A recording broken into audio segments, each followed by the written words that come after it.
This is Dakota News Now Sports. Once a year in the fall, when the SDSU and USD football teams meet, only one team can come out on top. The rest of the year, though, as we saw today in Sioux Falls at the Sanford Fieldhouse, there are times when you put them together that everybody wins. For decades, red and blue divide the state of South Dakota on college football Saturdays. And as the state U rivalry reaches a new level with the programs reaching unprecedented heights in Division I, it's done something else. Trev, he just reached out to me a couple months ago and was just like, hey, you want to work a camp this weekend? And I was like, oh, that would be amazing. Unite Coyote and Jackrabbit legends like Streveler and Wieneke to give back to the next generation by holding a quarterback and receivers clinic with Kurtiss in the Sanford Football Academy. Me and Jake can't say enough about how good of a man he is. We trained together for a good amount of the offseason 2019 when he was getting ready to come up to the CFL and I was already up there.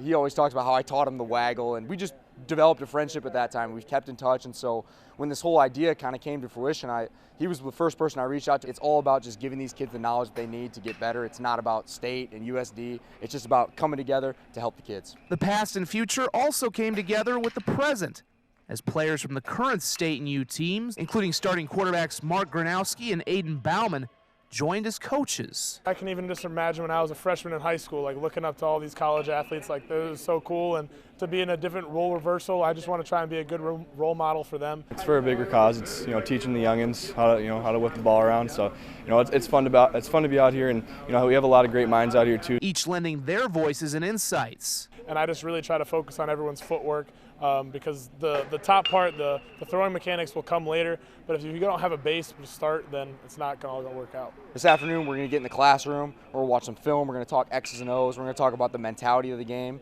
I can't stress how important that side of the game is for quarterbacks. Only half of the game is played on the field. The other half is spent in preparation, in your mentality, how you bounce back from adversity.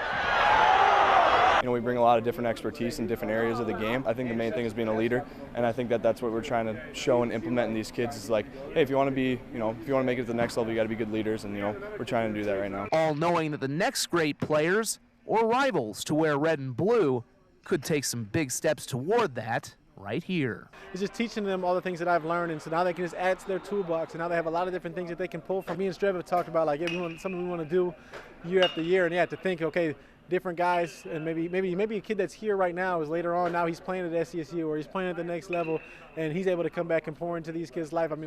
That's pretty special.